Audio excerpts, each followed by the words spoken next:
All right, nerds. I have Cenk Uygur in the house, who is not only the founder of the Young Turks, but he's running for president. Welcome to the show, Cenk. How are you, man?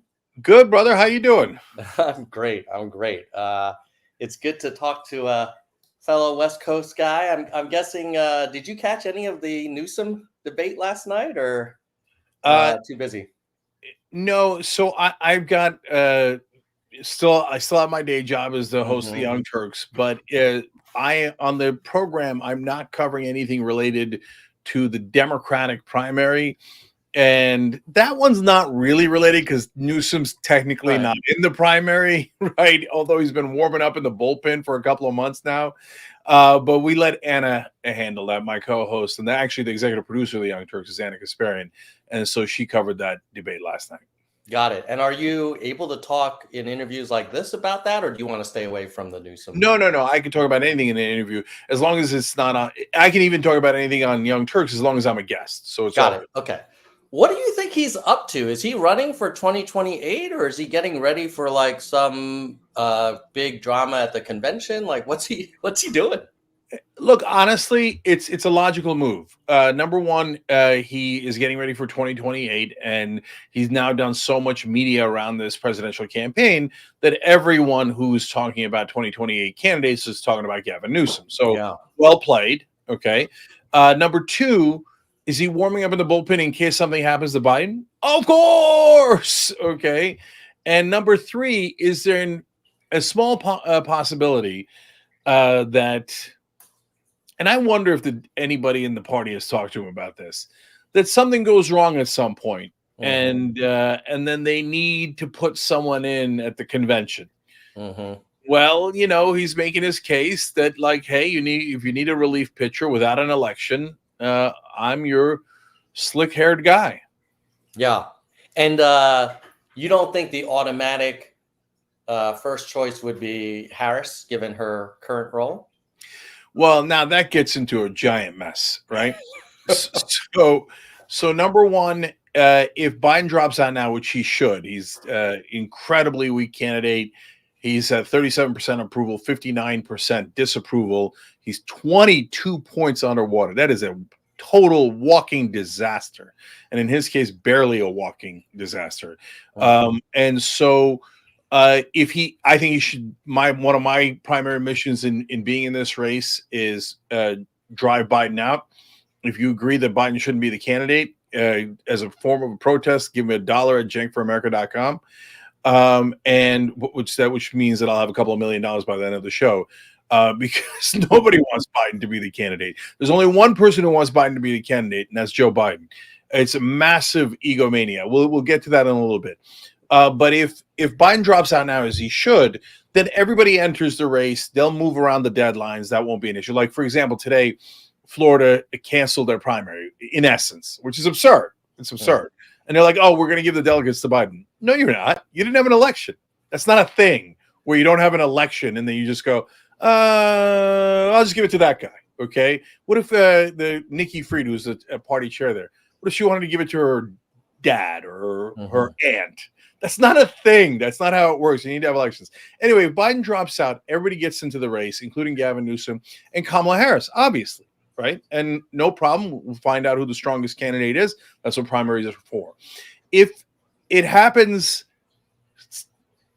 after the convention, they're going to be or at convention or afterwards, super hard pressed for it not to be Kamala Harris. It pretty much has to be, I think. Okay. But the interregnum is the interesting part. The voting has started, but we haven't gone to the convention yet. Something happens to Biden. Then you go, I don't know. Okay. And so, Tom, that's why this is Joe Biden staying in the race. This is the 88th reason why it's a disaster.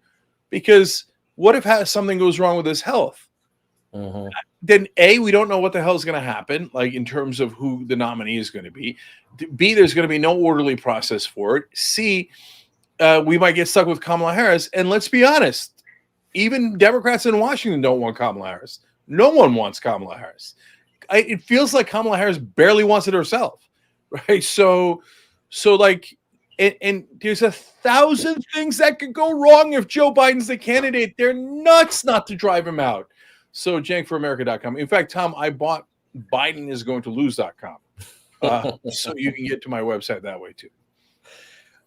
Do you think, actually, you bring up an interesting point. I kind of agree with you. I think actually Harris would be a worse candidate versus Trump than Biden. With all of Biden's flaws, I think Harris would actually lose by even more.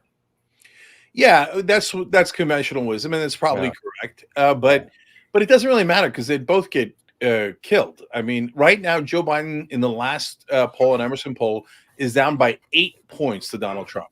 Just first let that sink in.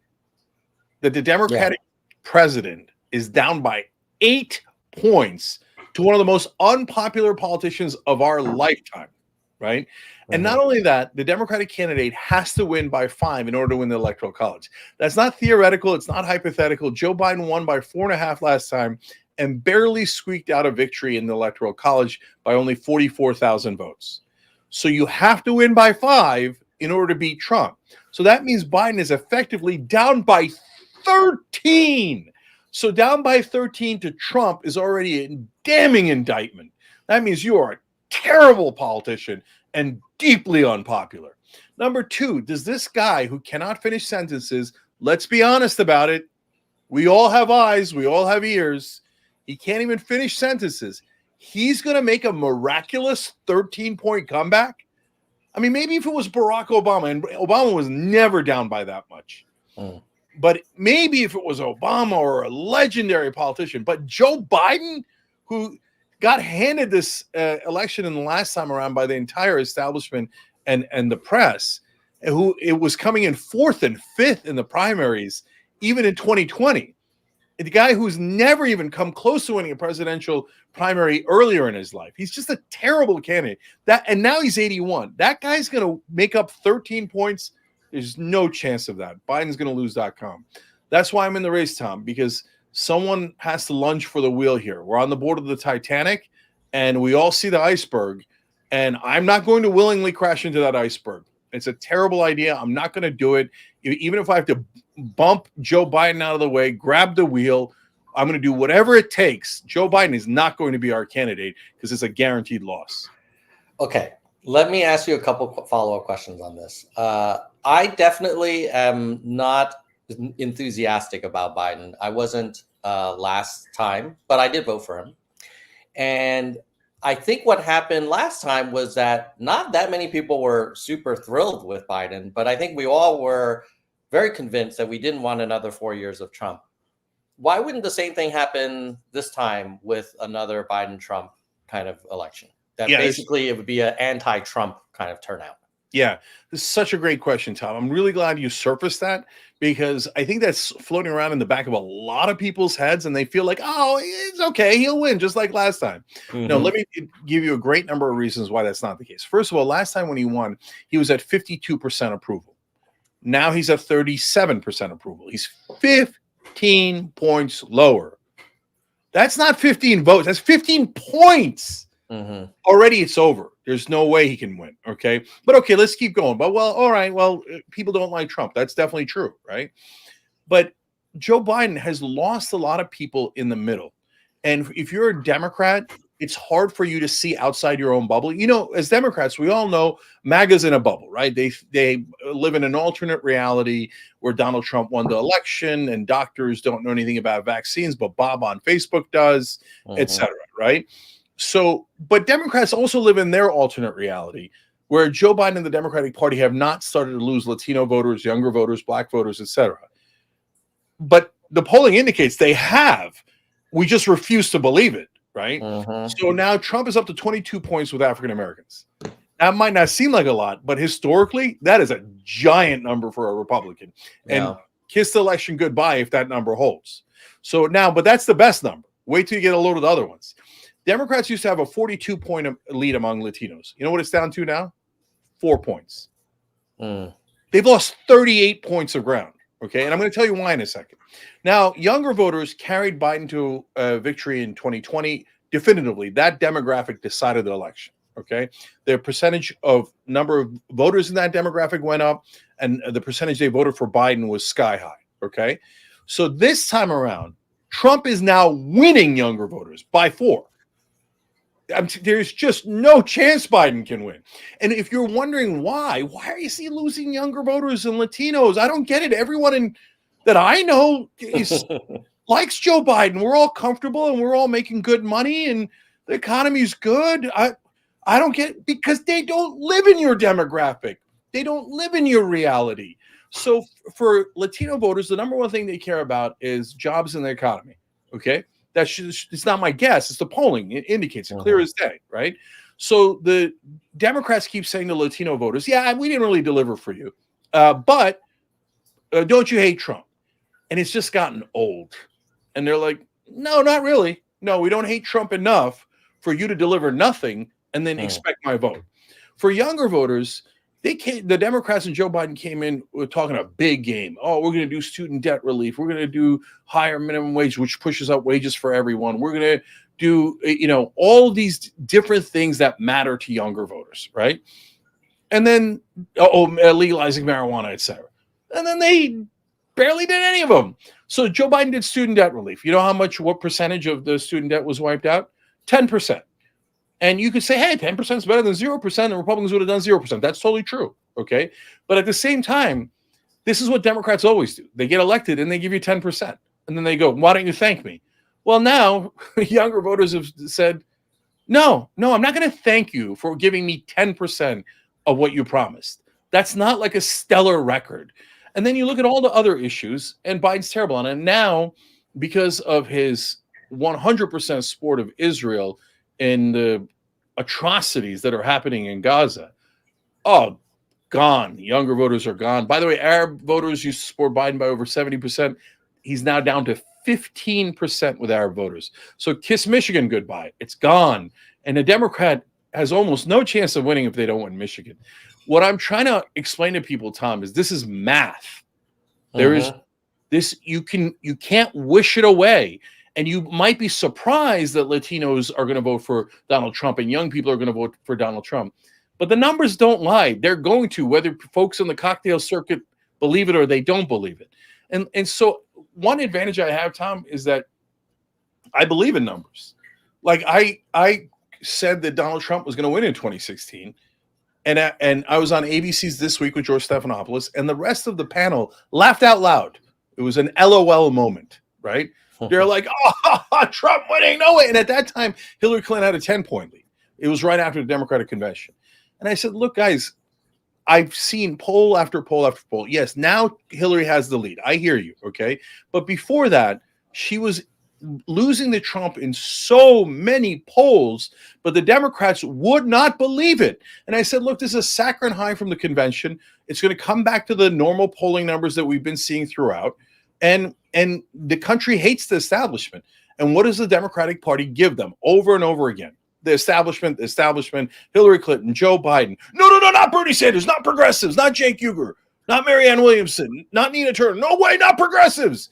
Those guys are populists, then they might be popular with the American people. No way. We just want to be popular with donors. Well, it's a terrible strategy. And if one of us doesn't beat Joe Biden or knock him out of the race and have the other governors join, et cetera, we're all agreeing to lose to Donald Trump. And that is not, I'm not willing to agree to that. Okay.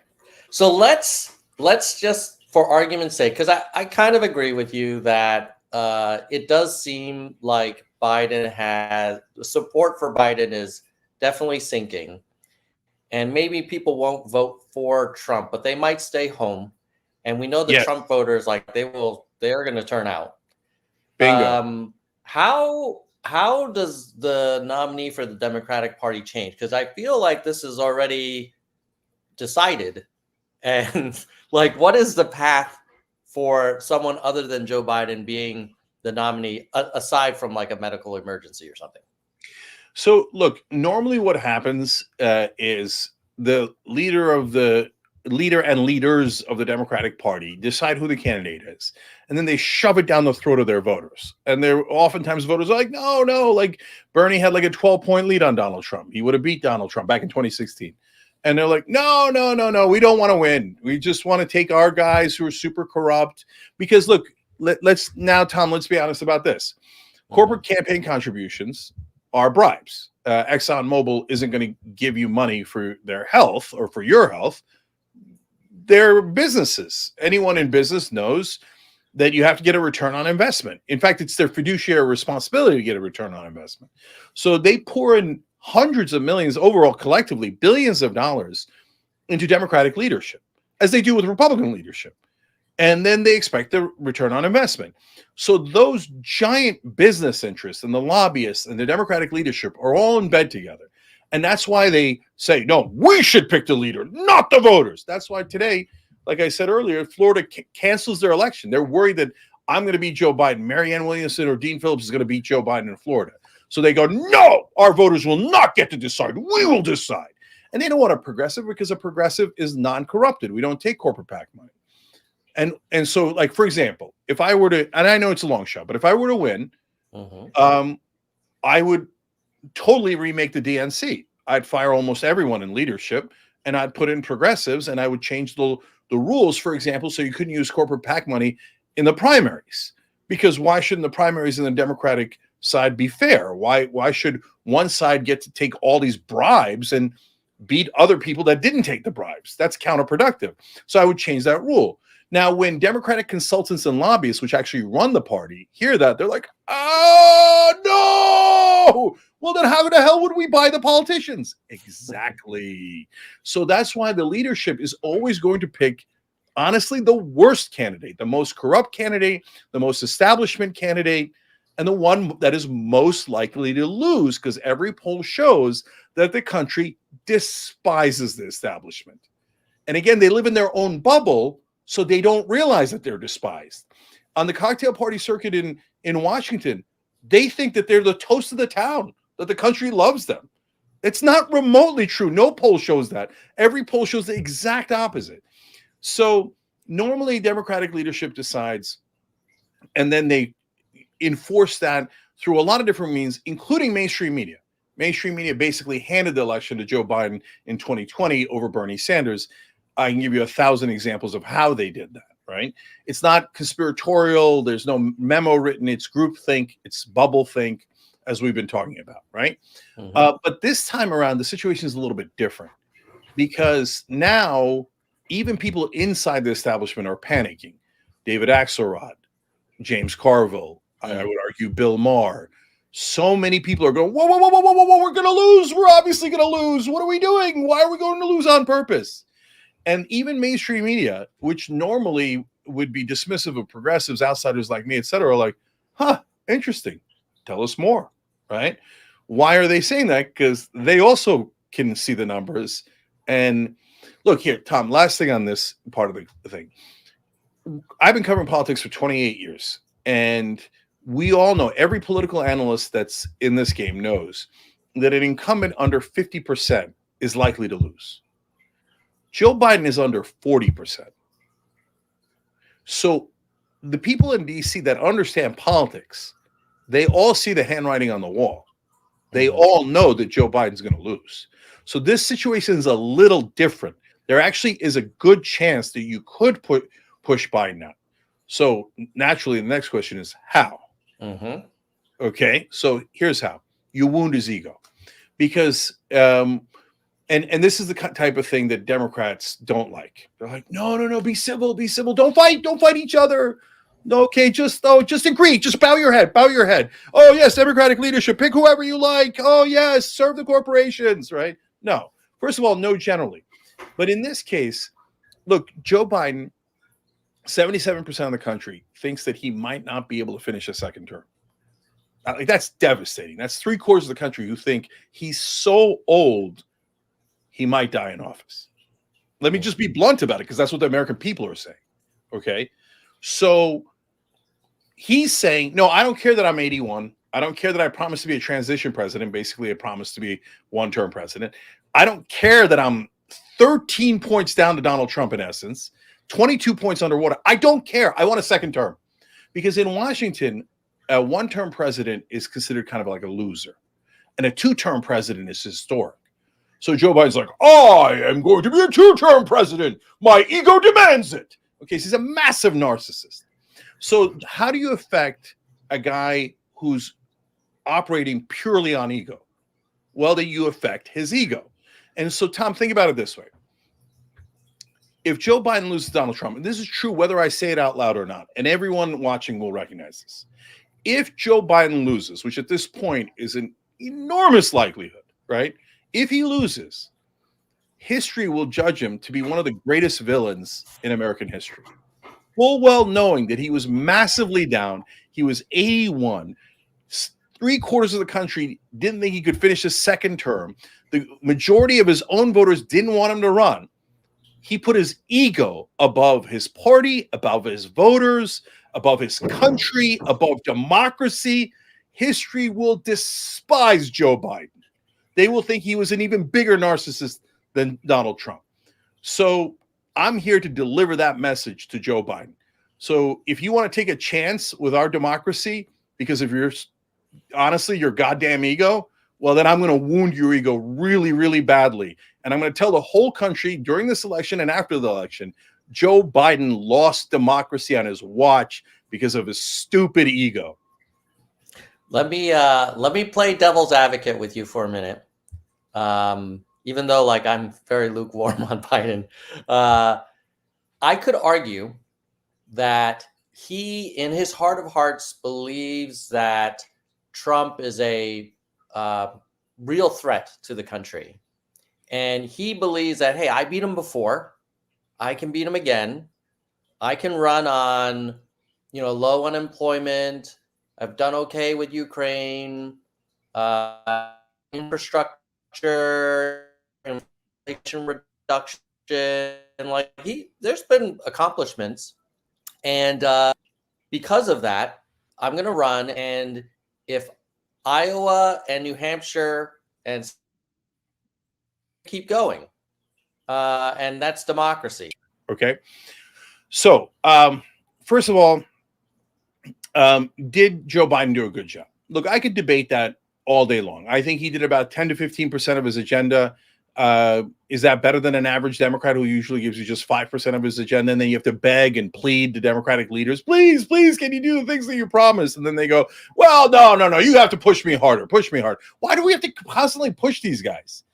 Why don't you just elect me? I'll just do it. You don't have to push me. Nobody like everybody knows I'm a fighter, right? Whether you like me or dislike me. If I get into office, you don't have to wonder, hey, is Cenk going to try for a higher minimum wage? Is Cenk going to try for paid family leave? No, you know that you don't have to push me. I'm going to try 200% to get those things done. But even if you think Joe Biden did a fantastic job, and oh my God, there's nothing any Democrat could ever do, and he passed the semiconductor bill. Semiconductor executives are so much happier now. I can't believe you're not satisfied. Okay, fine, no problem. But guys, that's not the question at hand right now. This is not your standard progressive versus establishment Democrat race. This is existential threat.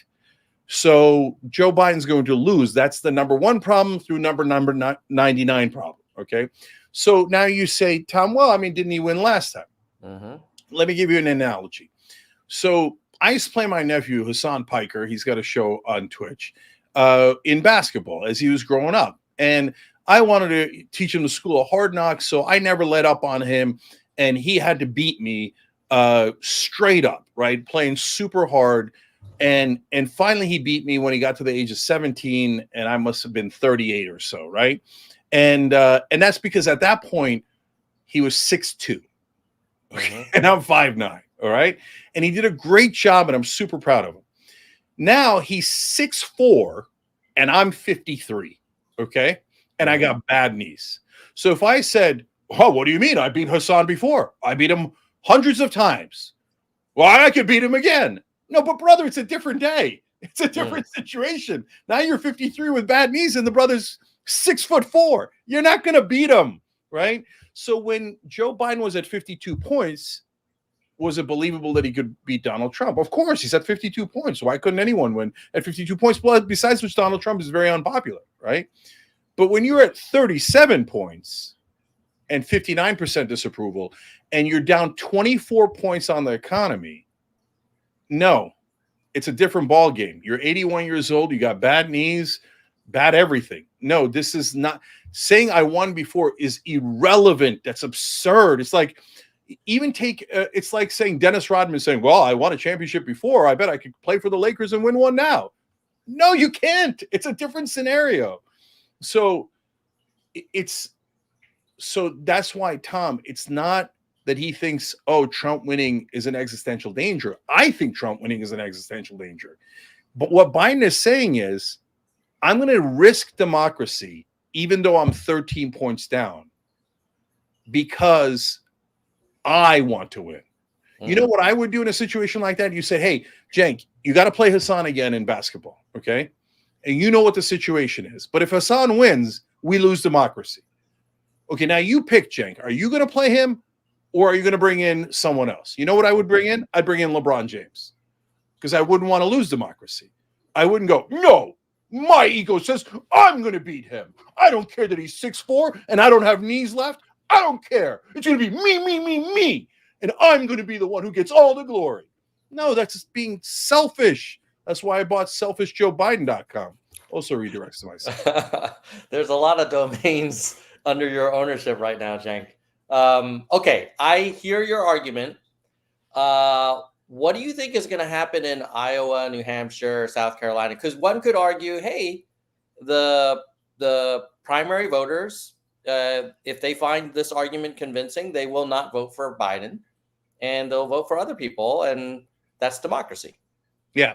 Well, that's why I'm on here, Tom, because as long as we get a fair hearing, yeah, one of us is going to beat Joe Biden. And so I know that people think like, oh, there's no way. That's exactly what they thought about Lyndon Johnson and Eugene McCarthy, until Eugene McCarthy nearly beat him in New Hampshire, and Lyndon Johnson realized the handwriting was on the wall. He left. And by the way, if Bobby Kennedy had not been assassinated, the country would owe Eugene McCarthy a huge debt, because he did his job, and Bobby Kennedy would have won the presidency easily, according to the polling back then. And so there is a model for how to do this right. And people didn't want the Vietnam War, and so they voted for McCarthy in New Hampshire. So in this analogy, yeah, we'll go to New Hampshire, Iowa, South Carolina, etc. And although those days now, things have been moved around on the calendar, well, we can get to that later. But you go to those early states and you make the case and you beat them. And so I think he should drop out, and I think the Democratic governor should come in. I think Jon Stewart should come in. I think everybody should come in. Because I don't want to risk democracy on just me or Dean Phillips or Joe Biden, right? Like if we have debates and we have a real hearing, and the American people say, oh yeah, I love the way Cenk's a fighter and I want him, great, perfect. That's how democracy works. If they go, well, I'm a little worried, he's a talk show host and he comes from a Muslim background, I'll go with Governor Whitmer. Okay, then great. That's how democracy works, right? But you don't get to say, let's not play the game and pick me to be the winner anyway. That's just antithetical to our form of government. It's antithetical to democracy and the Democratic Party. So yes, one of us can definitely beat Joe Biden in those early states. Are there going to be any? But there aren't going to be any debates, are there? No, there aren't. And that's why, Tom, I say we need all of the media to hear us out. And so I'm willing to go on any show, every show. I go on right-wing shows, left-wing shows, online shows, radio shows, TV shows, etc. But mainstream media, unfortunately, the good news is they're hearing Dean Phillips out. And in a normal race, you'd be like, wait, that's your opponent, right? But I think anyone is better than Joe Biden. So I'm thrilled that they're at least hearing one person out. But it doesn't make any sense here. Since I'm such a unique and different candidate, and I advocate even for other candidates because I'm honest, I'll advocate for one more candidate here, which is Marianne Williamson. So she's tripling Dean Phillips's numbers. Yeah. So why is mainstream media have Dean Phillips on 24/7? And I'm not saying don't have him on. I'm happy about that. But they don't have Marianne Williamson on. That doesn't make any sense. She's tripling his numbers. Yeah. And they've just decided, no, outsiders don't want him. Progressives don't want him. We hate him. We're just going to block them. Fair, not fair, what the numbers are, we don't care. Marianne is clearly in second place, way ahead of me and Dean Phillips. She should have a CNN town hall. She should be all over television. I mean, what is MSNBC doing? They're cheating, right? They're are they a news organization? Why wouldn't they have the person who's in second place on to at least give her a hearing? I mean, look, Ron DeSantis is barely at 12 points. Nikki Hmm. Haley isn't at 12 points yet. Marianne's doing better than DeSantis and Nikki Haley. Why is nobody hearing her out? It's outrageous. In the reality, they should have all of us on. And by the way, they should have debates with the three of us. If Biden wants to show up, great. If he doesn't, then we'll make our own case and he'll sit at home where he usually is, probably taking a nap. I actually had Marianne Williamson on this show a month ago, and I was very impressed as well. And I was kind of surprised that she hasn't gotten more attention given the polling numbers. It does remind me a little bit of some of my subscribers know we started this channel when Andrew Yang ran. He also didn't get very much attention, even though his polling was kind of, he got kind of disproportionately less coverage versus his polling. So yeah, I could see there being some curation or editorial filtering going on in some of the media coverage. If I could convince Marianne to come back on, would you and her be open to? Would you be willing to come on a panel discussion with both of you at the same time and me? Look, I want to do as much as we can, so I'm open to everything. And so we're working on putting together debates Yeah, with the three of us. that'd be great. Yeah. And so that look, I think it's I just don't. I mean, I get it. I just explained to you why cable news and mainstream Mhm. media don't support these candidates. And by the way, one of the very first national programs to interview Andrew Yang was Young Turks. Mhm. Because we believe in giving people a chance, and Yeah. we believe in outside voices, and we believe that the standard politicians and the establishment and the current system don't have our best interest in mind and are not the only sole source of authority. No way. Hear people out. But having said that, I mean, at this point, if you're cable news, especially if you're CNN, what are you doing? You don't think it would be interesting to have me and Marianne and Dean on in a debate? Yeah. That would be super cool. I'd watch for sure. Yeah, and then you Yeah. put up an if you want. Yeah, I mean, I don't know. They might not be into this theatrics, but you could put up an empty podium for Joe Biden, see if he ever wants to show up. And guys, look at this. Look, Tom. People sometimes get annoyed with me because I'm loud, I'm aggressive, and they might think like I kind of like Joe Biden or poor Joe Biden. Leave him alone already, right? By the way, guys, if Joe Biden retires now, I'll build a statue of him. Okay. And because he beat Donald Trump the first time, and you're not wrong, Tom, on some of the issues he did do well. Like he's got record low unemployment, and he deserves credit for that. Mhm. And but that's the essence of the problem with Joe Biden. Even though he created more than twice as many jobs as Donald Trump, in a recent poll on the issue of jobs, Trump is beating him by 19 points. That's because Joe Biden cannot make a case for himself. He's just not good at politics.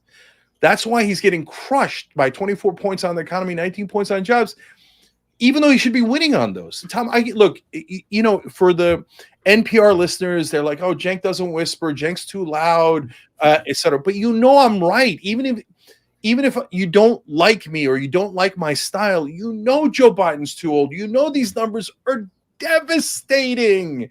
And there's one other thing you know. Imagine me versus Joe Biden in a debate. Does anyone Yeah. think Joe Biden would win? Come on, be honest. Nobody thinks I Joe. think the worst case scenario would be that you would damage him and then he would still get the nomination and enter the general wounded. Yeah. Even more wounded because he's not, you know, let's just say that he's not super strong already.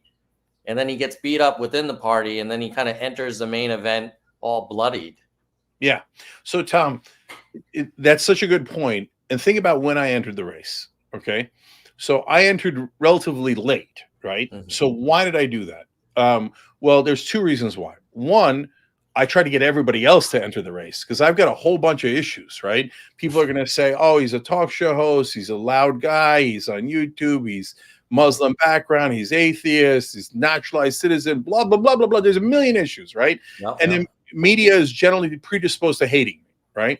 So that's why I try to get everyone else. For God's sake, Governor Pritzker, you've got billions of dollars and you're popular in Illinois. Get in the goddamn race.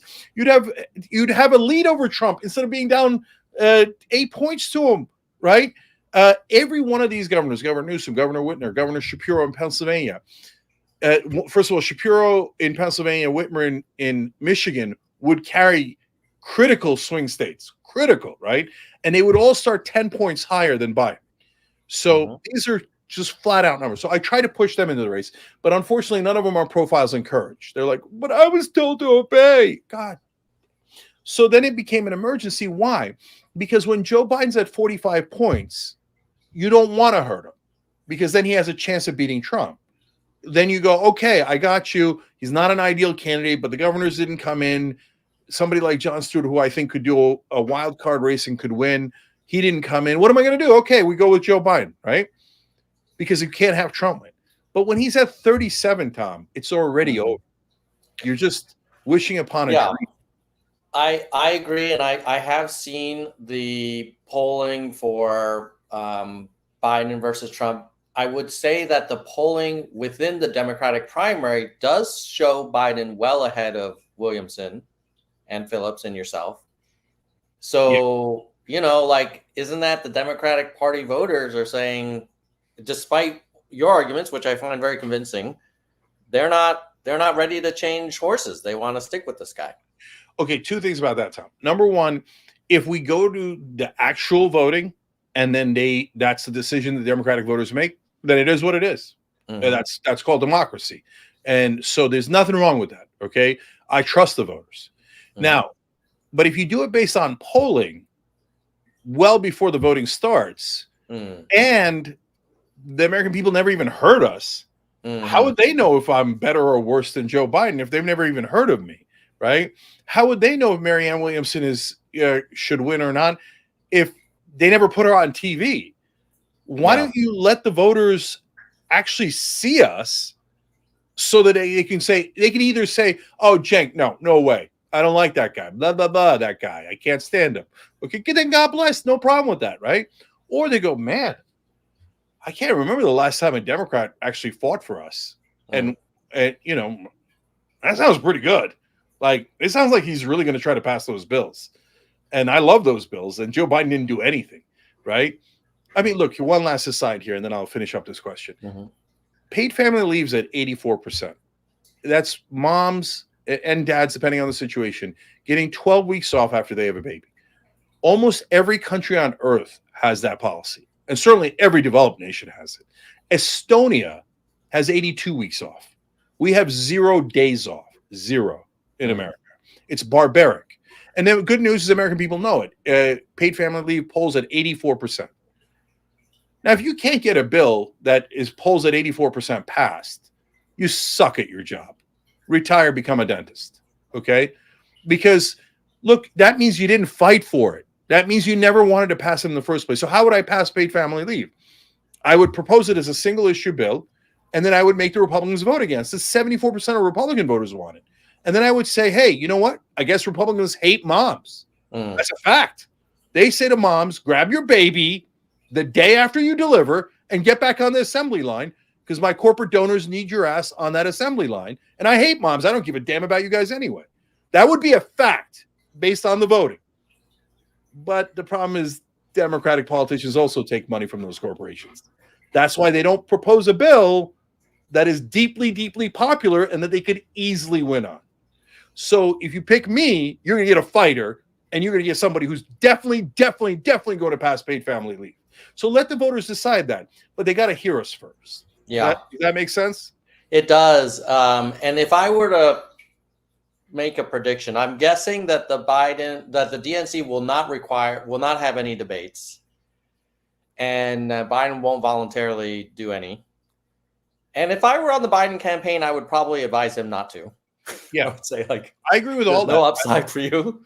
Then you have to bet on the Iowa and New Hampshire and South Carolina voters to say, wait a minute, we want to encourage more choice here, and we're going to deprive Biden of a majority so that it will force debates, and then the DNC will say, well, we have to now that there's clearly, lack of consensus. What's your strategy? Are you going to be like camping out in Iowa, or like how are you going to get that to happen? So they've changed the schedule around a little bit here, and so Iowa is now part of Super Tuesday, so they're a little bit later. Okay, so we don't have to worry about Iowa Yeah, for a while. right. But Biden made a mistake. He moved South Carolina to the first state because in the early states that's the only one he won. He was like embarrassed in all the other states. He came in fourth, fifth, etc. Right. So because he did that, because of the rules in New Hampshire, he's not on the ballot. So does he have a chance of losing New Hampshire? Yeah. I mean, people would have to write in his name. It's not impossible that he would win, but it's certainly possible that one of the other candidates can win. And so now, if he loses New Hampshire, then I think that it becomes a clarion call. Like, then everyone rebels and goes, "What are we doing?" I mean, look, I'll be self-effacing here. You're losing to Cenk Uygur. You're losing to Marianne Williamson. You're losing to Dean. I've never heard of you, Phillips. Right? Then no one can make the case that Joe Biden is a strong candidate who should represent us in the most important election of our lifetimes. No one can wouldn't he argue, hey, I didn't lose, I wasn't on the ballot, that doesn't really count? But that goes to him being an awful politician. Who you could have been on the ballot. You're the one who maneuvered yourself off the ballot. Well, maybe you shouldn't have done that, knucklehead. All right. I would love. Do you have how much time do you have left? What? It's unfortunately, I love this kind of conversation. Yeah. But unfortunately, I got time for only one more question. Okay. So if you don't get the Democratic nomination and Biden is a nominee, would you support any third-party candidates, or would you yourself want to put yourself out there as a third party? What's your take on that option? No. So, look, I'm willing to hear out third-party candidates early in the process and give them a fair hearing and give them a real shot. But if we come to election day and a third-party candidate is polling at 3%, 5%, no way. Don't do it, guys. It's obvious Joe Biden doesn't really believe it, and Democratic Party leaders don't believe it, but they're wrong. Donald Trump is actually a danger to democracy. He actually did try a coup attempt last time. He had fake electors, and he was going to totally undermine our democracy. He said he wanted to suspend the Constitution. That's a quote. And they had a 3-hour meeting about rolling out tanks and using martial law against American citizens. And the only reason he didn't do that one is because his entire administration threatened to resign immediately if he did that. So this guy's a wannabe dictator. And so there's no way that you should cost whoever's in second place, whoever it might be, 3 points, 5 points, 2 points. Biden's already down effectively 13 points. If you cost him another 2 points, I mean, this thing is, no, you can't. So you want to hear out Cornel West, RFK Jr. at this early stage, God bless, no problem, right? But if they haven't risen up to a point where they have a realistic chance of winning, every vote that doesn't go against Donald Trump is a threat to democracy. Right on. All right. Well, so your best path is for a surprising outcome in New Hampshire, and then maybe make it really interesting in South Carolina, and then it opens up. If not, and he does get the nomination, then you would say probably, as much as we have issues with Biden, certainly more preferable to than Trump. Oh yeah, that's not even close. Yeah. So I got, as you can tell from this interview, I got a million problems with Joe Biden, right? But it's not close to Donald Trump. It's not close. Yeah. Yeah. And look, you can get into all the racist, sexist, blah, blah, blah against Donald Trump. And I got 100 problems with that. I mean, he said he'd ban Muslims from the country. I'm Muslim. What do you want me to do? Support him? That's insane. Right. Now, having said that, the real problem with Donald Trump is that I'm afraid that we're not going to have a 2028 election, because like if you get a standard Republican like Nikki Haley or Ron DeSantis, it doesn't matter. We'll kick their ass in 28. I mean, it matters. You don't want the courts to be more stacked with conservatives. There's 4 years of going Mhm. backwards on climate change, etc. Right? But my point is, maybe barely, but we'll survive. But if you elect Trump again, I'm not at all sure we're going to have another election, and so you can't risk that under any circumstance. Yeah, he does talk about if he's president again, he will use the DOJ to try and go after people running against him. And it's like, well, what if you're president again? Like, there is no more running after that. In theory, he would be termed out. But He's never yeah, going you to. never know with that guy. He's never going Orange to leave. Jesus. I mean, look, last thing. Yeah. He just said over the last week that he would arrest the CEO of MSNBC and have the government shut it down. Mm. Yeah. That's a poor violation of freedom of press, freedom of speech. That's him saying, I am going to arrest my political opponents for no reason because Yeah. MSNBC dared to criticize me. The guy just hates America. He doesn't Yeah. understand the concept of America. He doesn't believe in the concept of America. If you told him, hey, you could push a button and you'd be dictator, he'd be like, where's the question? Only a sucker and a loser wouldn't press that button. Yeah. Of course I'm going to press the button, and then I'm going to arrest all my political opponents. That's not theoretical. He's the one saying it. He's saying it all over the campaign trail. I'm going to arrest my political opponents. I'm going to arrest people in the media. I'm going to shut down any criticism of me. And he said 100 times that whenever he goes to meet with dictators like Kim Jong-un and etc., he's like, oh, it's great. When they walk into a room, everybody stands up and applauds, and they have to do everything he says. Yeah, because otherwise he would execute them. That's not great. So I mean, imagine if Obama or Biden had praised a communist dictator like Kim Jong-un. The whole Republican Party's head would explode. Donald Trump said that he was literally in love with him. He said it. Look it up. He said they wrote love letters back and forth, and then they're in love. I mean, MAGA, wake up. You say like, oh, I'm against tyrannical government and I'm in favor of freedom. Brother, you're voting for tyrannical government and against freedom. So he's found a way to always like make people wonder, like, well, maybe he was joking. No, he's not at all joking. Yeah. That's just such a nonsense excuse. So all right, jankforamerica.com. Look, super duper last thing. Now imagine a debate. It's Trump versus okay, you could put in Joe Biden, and Joe Biden's gonna go, listen here, Jack, you cut that malarkey out, right? Look, you could hate me, but you know that's how he sounds. And every person who's not political is gonna have a barbecue this weekend or get together with family and do this experiment. See, if I'm wrong, just do this experiment and we'll see, okay? Do it in your personal life. When your family gathers, ask the non-political people, what do you think of Joe Biden? 100% of them will answer, he's too old. Okay. Yep. So do you want Joe Biden in that debate, or do you want me in that debate? And I go rip Donald Trump's face off politically and rhetorically. Right? And I say, hey, Donnie, spoiled Donnie, why are you still hiding your high school grades? What kind of a loser hides his grades from high school? Who cares how you did in high school? We don't even care. I don't care if you got straight F's. Why are you hiding? You're embarrassed because you were such a crappy student. Your dad had to bribe you into Penn, right? Then show me your Penn grades. You know, I challenged him. I went to Wharton too. I said, I'll give you $1 million if you can prove that your grades were better than mine at work. Okay. Now, why? My grades weren't even that stellar. I was just cum laude. Okay. That's a doable. Rob me of $1 million. Oh my God. MAGA would be thrilled. He's hiding his grades because they were miserable because he's a dum-dum. But that's not the important point. The important point is that his dad gave him everything. He's a spoiled little baby.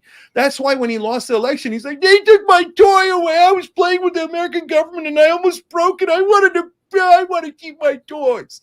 That little spoiled baby, come on. He went bankrupt 6 times. The world's worst businessman. If his dad didn't give him $400 million, he'd have nothing. He'd probably be homeless now, begging you for money. Look, he claims to be a billionaire. He's selling T-shirts online. He's like, look at this merchandise. I was arrested and I put my mug shot on there. Please buy it for $27. You're not a billionaire. Get out of here, failed businessman, failed politician, failed at everything. Who do you want against Trump, me or Joe Biden? Be honest. I would pick you, Cenk. I would pick you. I hope that's an option. I definitely encourage everybody to learn more about you at jankforamerica.com. And, if you want to just increase competition, even if you don't love Cenk, if you just want more options, like give him a buck. Like, let's keep this thing going. And, if Biden wins a nomination, then that's a different story. But, it hasn't happened yet. So let's see our options. Yeah, I appreciate that, Tom. And $1, $100, whatever it is, it's not just helping me in my campaign. It's basically saying through your voice, and in this case, and by the way, you could volunteer, you could do, like, we'd love to have you any way you can. It's not just about money, but you can speak loudly through your voice, through donations, by saying this is to push Joe Biden out of the race so we can have the strongest candidate possible. So Yeah, that's totally another agree. good reason to go to jankforamerica.com. I've donated to Phillips Williamson. I will be donating to Cenk for America as well for that reason. And then, whoever gets the nomination, then I'm going to vote against Trump for sure. But let's mix it up in the meantime. All right. Thank you, Tom. All right, Cenk. Thanks for coming on the show, and good luck to you, buddy. Thank you, brother. See ya. Yep. All right. So first of all, I know you guys all put questions in, but Cenk gives very thorough answers, and your favorite Nerds for Humanity host didn't manage to clock that well, because after you give an answer, I would want to follow up, and then next thing I knew, it was like 45 minutes in, and he only had 45 minutes available. But for those who did submit questions, I did star 8 of them in hopes of hitting them with Cenk.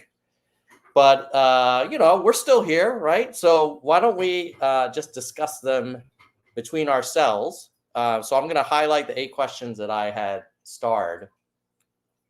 Before I do that, let me just do 2 things. One is I'm going to give you my thoughts on the interview, and I'd love to hear your thoughts in the chat and in the comments as well.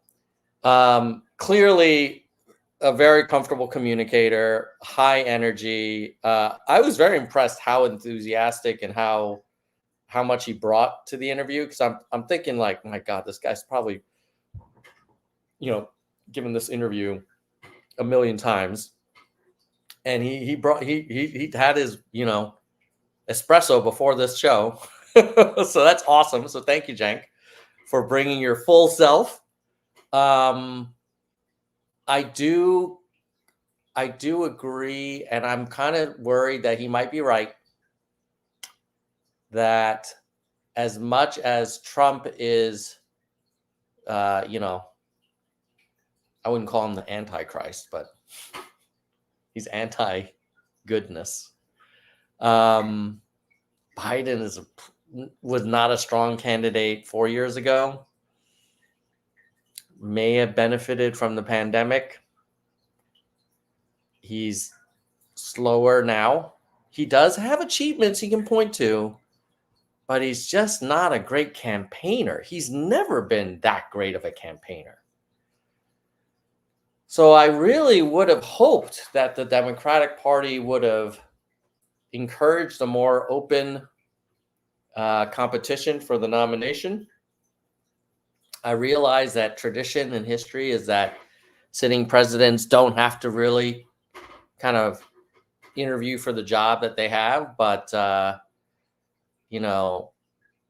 notion of Biden getting the nomination and sucking in the general election campaign, and then I doubt anyone will vote for Trump who isn't already pro-Trump, but maybe a lot of people will stay home, and then all the Trumpers are going to come out, and then we have to have 4 more years of Trump. That's really disturbing. So I'm hoping I will follow through and donate to Cenk, but I'm hoping either Cenk or Phillips or Marianne or the combination of them, like, shake things up so that New Hampshire and South Carolina show that Biden doesn't have this locked up. My God, everybody in freaking South Carolina, be careful, be thoughtful about who you vote for, please. So yeah, that's my general thoughts. Appreciated Cenk coming on. Great guest. Obviously, he's a professional communicator. Not his first time on a YouTube live stream. And if I had more time, I would have loved to get into policy with him, but we had so much to talk about that we didn't get to it. So now the other thing I want to do before I get to the starred questions, guess what we're going to do? We are going to thank the people who make this channel possible. And that is channel members on YouTube. So if you're watching this on YouTube or not on YouTube and you want to support this channel, go to Nerds for Humanity on YouTube and click the join button. It starts at $1.99 a month. It helps pay for our streaming costs, podcast hosting fees. By the way, do any of you guys deeply value the audio podcasts? Because it costs money to store them. And I'm thinking most of our views come on YouTube, not through the audio podcast. So either A, let me know in the comments if you do subscribe to the audio podcast, or if you feel like, YouTube alone is enough, because we could cut some costs there. Because right now the channel is quote unquote losing money. Like our membership support doesn't cover our operating costs. But they do help. And because of these members, I've kept producing content. Otherwise, I probably would have stopped by now. Who are these members? Well, let me just shout them out. Share screen. Our highest supporting member is Soldier One, senior vice president, and supporting this channel for 43 months. Thank you, Soldier One. Next level of support is our vice presidents, Kristen Slevin and Bike. Kristen is 47 months of support. My God, OG Yang Gang. And then we've got the next level down is Hardcore Nerd, Gene, David, DK, Jackalego, Mr. History, Mona, Vaughn, Yang, Dean, Galessa, Jay Perrin, Dana, Jason, Daniel, Mickey, Yoda, and Kiyu. And then the verified level is only $1.99 a month. Cancel anytime. Help me keep this channel going.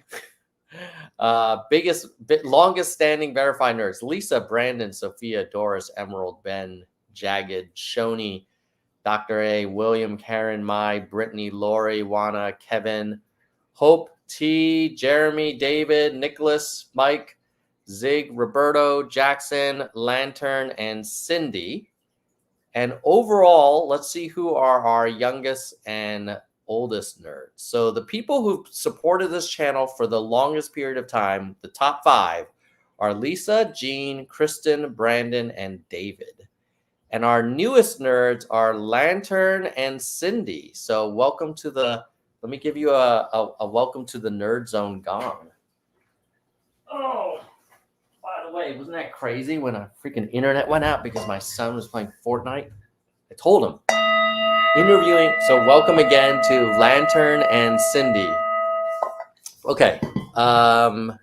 Now let's go to the questions that I was supposed to ask Cenk, but I didn't get to. Ooh, this was a good one from Vaughn. Yeah, UBI. We talked a little bit about Yang. That would have been good. So hopefully I can get Cenk back again.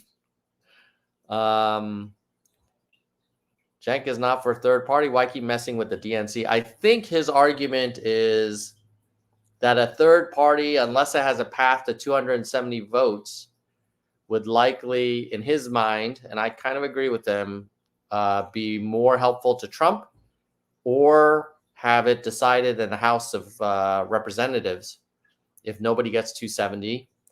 And the House would probably not support a third party candidate. They probably vote for their party's candidate.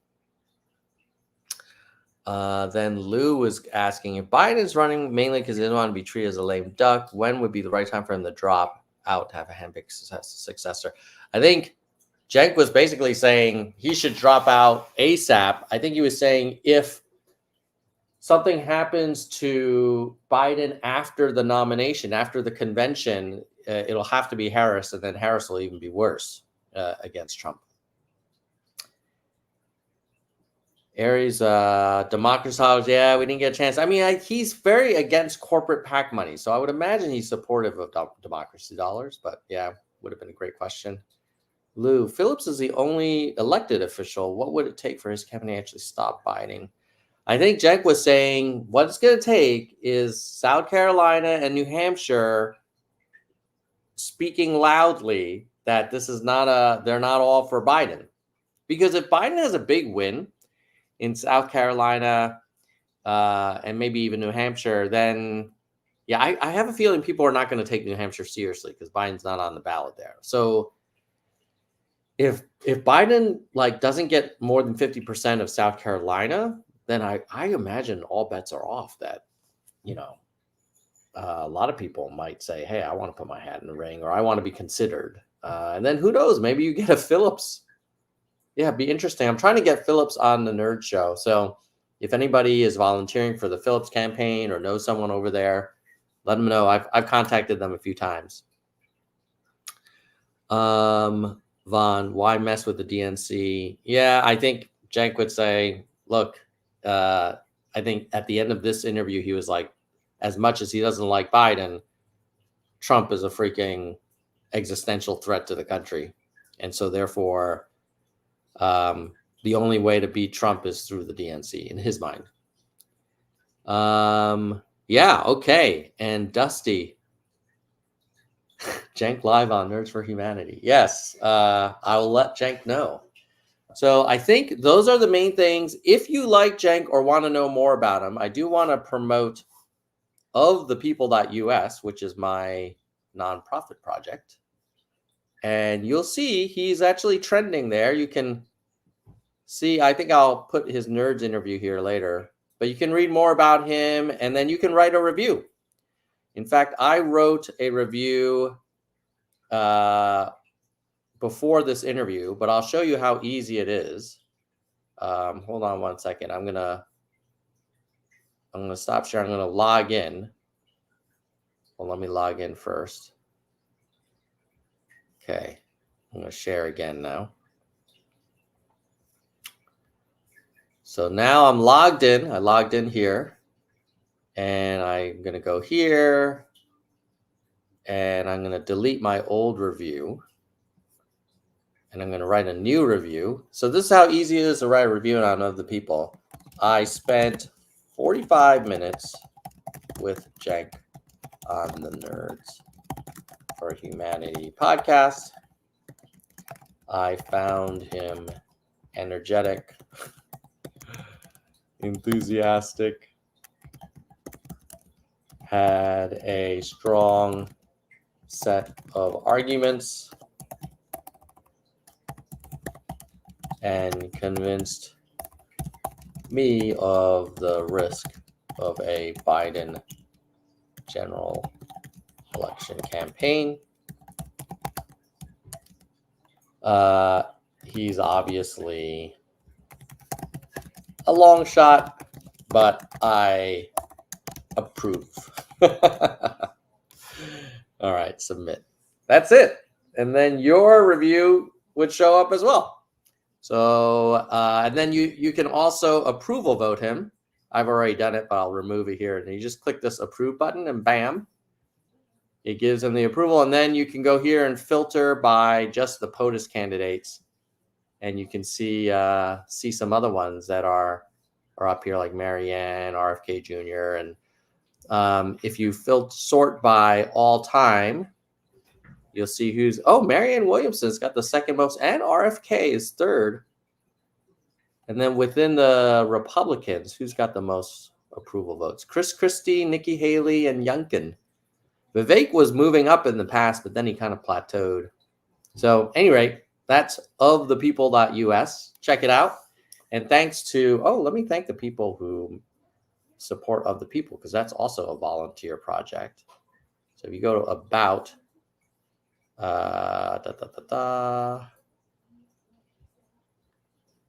these are the Patreon supporters: Eric, Elizabeth, Aaron, John, Rob, Timothy, Jessica, Trickle Up, Muhan, Travis, Dylan, and Frank. So thanks to all those folks. And then myself, Ian, and Aaron, and Shay are tech volunteers. All right. Let me know in the comments what you all thought of Cenk. Oh my God, we have a super chat. What? Yoda Fanny. Dude, okay. First of all, Yoda Fanny, that's going to pay for like a month of our streaming software subscription. I think this deserves cowbell. Let me get cowbell. So thank you for the super chat.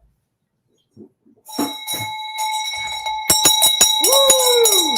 Obviously, like I can keep the channel going without the support from members and super chats, but it's nice. It's nice to know that you guys value the content, and it keeps me kind of motivated to say like, okay, people really value this stuff. I should keep doing the show. By the way, I'm curious.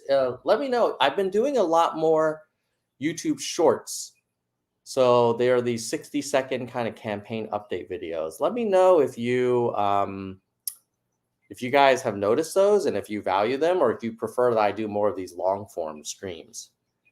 So yeah, man, cowbell. Yeah, Yoda, that's awesome. Thank you so much. That made my day. Appreciate the recognition. You know, Nerds for Humanity is not the biggest channel on YouTube, but there are people who appreciate it, and we will keep doing it. Oh, Jackson says, I love the shorts. Okay, well, then I'll keep doing the shorts, because the shorts do get a lot of, they get a lot of views. So I just want to make sure that you guys, my OG subscribers, are appreciating the shorts. Okay, got it. Love the very high quality. Thank you so much, Nicholas. Yes, I actually took channel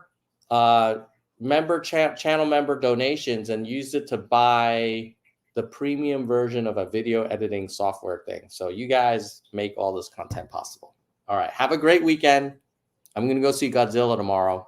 So enjoy your time away from work, and we'll see you next time. Goodbye, nerds.